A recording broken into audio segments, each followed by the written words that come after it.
আসসালামু আলাইকুম। আর অনলাইন টিজ এর পক্ষ থেকে আপনাদের জানাই আবার অভিনন্দন এবং শুভেচ্ছা।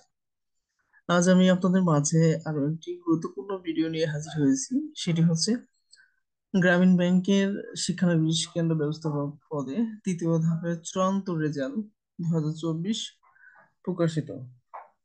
তো অর্থাৎ আপনারা ইতিমধ্যে জানতে পেরেছেন যে গ্রামীণ ব্যাংকের শিক্ষানবিশ কেন্দ্র ব্যবস্থাপক পদে তৃতীয় ধাপে যে চূড়ান্ত রেজাল্ট দিয়েছে তা ইতিমধ্যে আমরা এটা পেয়েছি। তো যেটা পেয়েছি সেই নিউজটাই আমি আপনাদের মাঝে তুলে ধরবো। তো যারা ভিডিওটি দেখছেন না টেনে ধৈর্য সহকারে দেখুন। তো যে মেসেজটা দেওয়া শুরু হয়েছে সেটি আমি আপনাদের মাঝে তুলে ধরলাম। সেটি হচ্ছে গ্রামীণ ব্যাংকের শিক্ষানবিশ কেন্দ্র ব্যবস্থাপক পদে আপনার সাময়িক নিয়োগ আদেশ ডাকযোগে স্থায়ী ঠিকানা পাঠানো হয়েছে।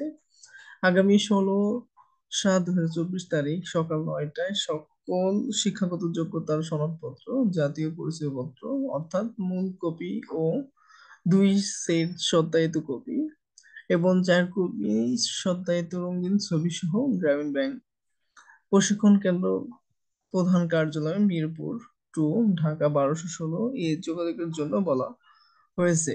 অর্থাৎ জিবি অ্যাডমিন এই ধরনের আপনাদের একটা মেসেজ চলে আসবে। তো আমি এই মেসেজটা পাওয়ার সাথে সাথেই আপনাদের জন্য পাঠালাম, যারা গ্রামীণ ব্যাংকে শিক্ষানবিশ কেন্দ্র ব্যবস্থাপক পদে আহ, নিয়োগের জন্য আগ্রহী প্রার্থী যারা রয়েছেন তাদের জন্য ভিডিওটি করা হয়েছে। অর্থাৎ আপনাদের যাদের মোবাইলে দেখেন এই ধরনের মেসেজ চলে এসেছে তারাই আপনারা যোগদান করতে পারবেন।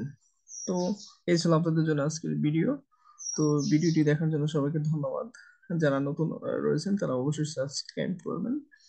পরবর্তীতে আরো গ্রামীণ ব্যাংকের যে আহ, নতুন যে নিয়োগ সার্কুলার গুলো আসে সেগুলো আমি আপনাদের মাঝে তুলে ধরবো। এই বলে শেষ করছি। সবাইকে ধন্যবাদ। আসসালাম।